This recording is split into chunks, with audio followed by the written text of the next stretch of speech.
I know a lot of copywriters who write press releases and support public relations, but they just don't have a clue. I'm Justin Hitt with Ad Briefing's Copywriting Tips. If you want to create publicity for your customers, you need to do more than write press releases or talk about public relations. You need to understand the dynamics of an event. Let's say you're having an event where you're initiating officers into an organization. Their friends and family will be in place. This might be a graduation for school. You're going to have friends and family in place.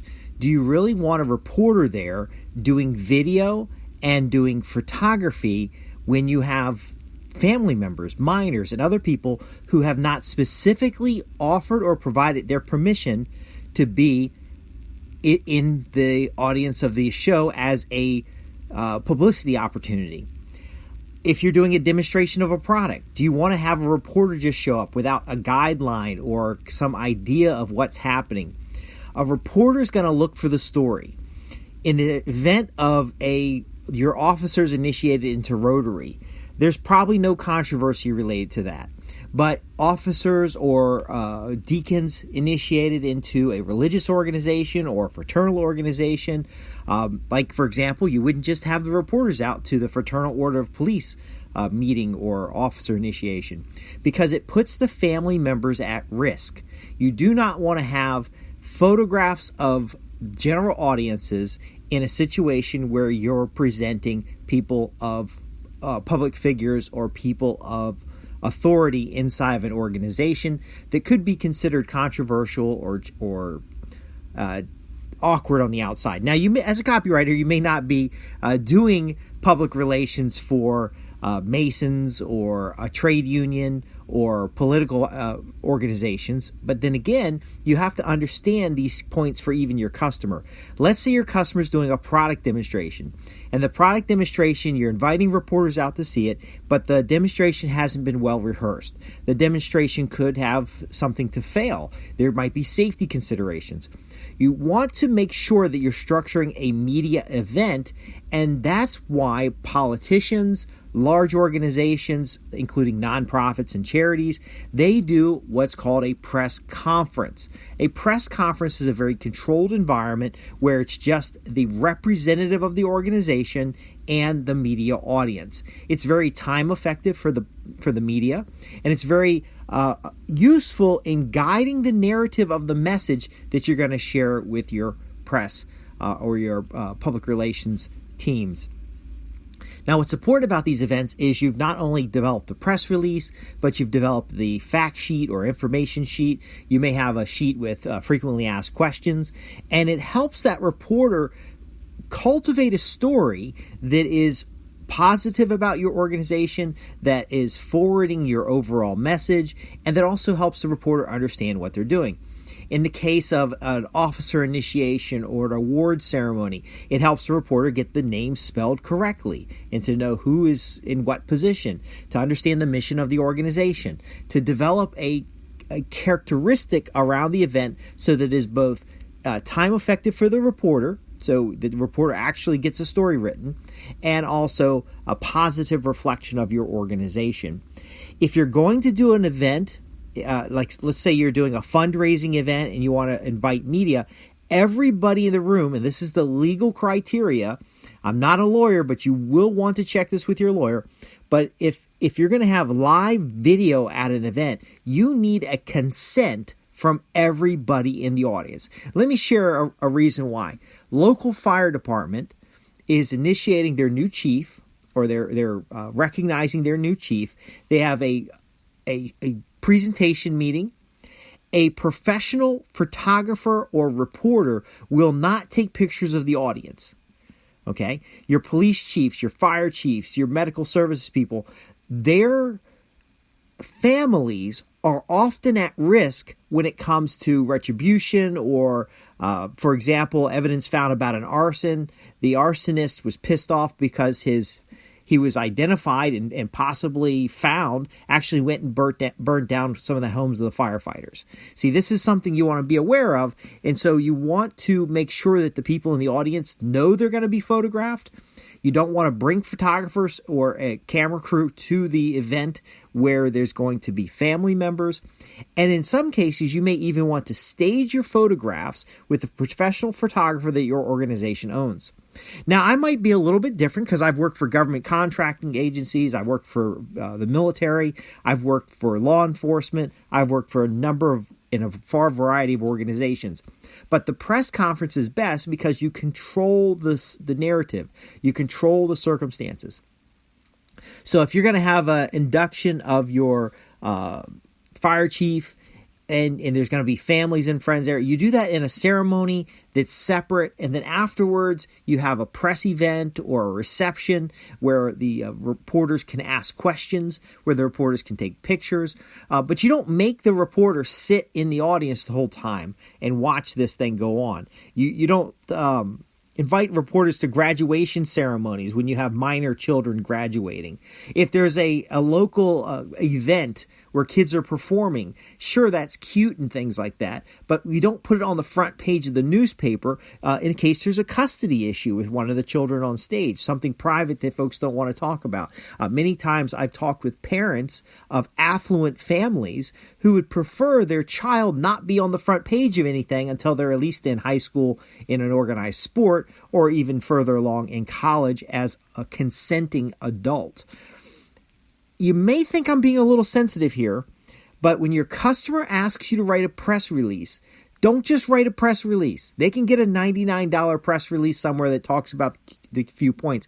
Help that customer make a media event where they're going to get positive coverage, where you're going to protect the identities of individuals that work in the organization. You reduce your liability.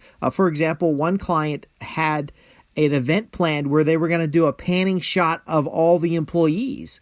And I said, well, that's great, but you have a high turnover of employees. And do you really want a video of a former employee of your organization has criminal charges against them? And what we ended up doing is scoping things down to have the key leadership, photograph of the key leadership, and then a panning of their plant, which was something that was a little more along the story that can introduce the product. So we panned the plant, and then they were able to talk about the plant and the product, and then attribute to the employees without actually putting a face on the employee, which turns out was a good thing because one of their guys got arrested for a DUI a couple weeks later. There are multiple DUI. My point being, we know the news is faked. We know that reporters write about what's easy for them to write about, what has a good story. Let's help them develop those stories that put your business in a positive light, that position your leadership or your message.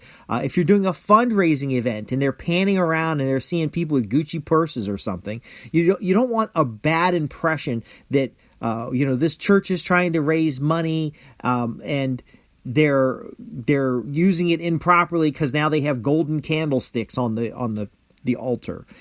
We want to think about that public image, that's public relations. We want to think about how we present the key message of the event, and we want to make sure that that aligns with everything else. So you want to get your customer in a consultation. You want to help them understand the risks and liabilities associated with these things. I've heard a story about a plant tour where they were doing a video, and it was actually used as evidence against them in an OSHA case because the plant tour videotaped some equipment that was being repaired, but it was used as an example of the poor quality of equipment. So it doesn't really make any sense to go show video of stuff that's under repair because anybody who knows what that equipment is would know it's non-functioning or it's functioning in a dangerous condition. The actual safety pieces where it had been taken off in order, like safety guards had been taken off in order to repair the equipment. And then the video shows this, and everybody, the case was that this company is irresponsible with their equipment. They don't properly maintain it. And here's the evidence that the shields were off of this equipment. The counter reply is that the equipment was actually being maintained as part of a preventative maintenance schedule. And here's a copy of that schedule. But the court didn't take it. And the big bad company had a liability claim off of some B-roll footage that was going to be used for an advertising campaign. you have to think about this, and this is that value add that you bring to customers. Yes, you could just write a press release, and the people who just write press releases get $99 for a press release. But people who deliver public relations solutions and help the client understand the conversion or the conversation of that message helps your client get a better value, to get a better solution. And I'm just constantly going over this because I get asked to, hey, can you get reporters to come out to our event? Will there be minors in the audience? Yes. Well, do they consent to be photographed? Will there be any law enforcement in attendance or the family of law enforcement? Yes. Well, then we don't want to have law enforcement videotaped, nor their associations, because if you want to take retribution against a law enforcement person, you just find out what groups they're associated with, and then show up on a night where they've come to attend a meeting. Are there going to be any political people in place? If there's going to be political people there, what messages do the political folks want to convey?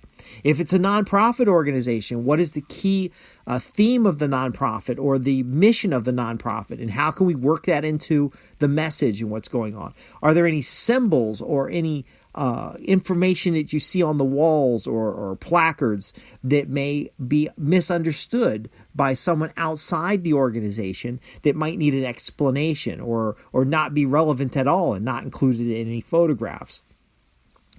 Do we really need a live reporter sitting through a 90-minute Scout awards ceremony, or can we just provide them a press release that summarizes some of the high-level information about the students in that, or the children in that type of event?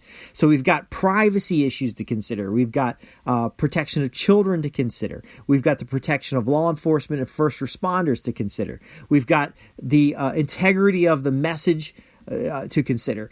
These are other factors that all come together to what we share when we talk about the relationship you have with the public and how that influences the relationship you're going to have with customers. This is very important stuff. It doesn't get talked about in the copywriting. Sure, it's easy to learn how to write a press release. It's easy to write a press kit, but is it the right solution for what the customer's desired outcome is? I'm Justin Hitt with Ad Briefing's Copywriting Tips. If you have any questions about this or anything else we cover here at Ad Briefings, you can visit us at www.adbriefings.co.uk. Ask your questions. I'll cover them here. And please don't just write a press release. You need to understand more about that. And if the customer's not interested, go get another customer. That customer gets better value from you if that press release is created according to the needs of their media event, and it drives forward the goals and objectives of their larger marketing plan. Again, thanks for listening. I'm Justin Hitt with Ad Briefing's Copywriting Tips, here to help you create words that sell, transform your marketing, and drive forward your professional services business.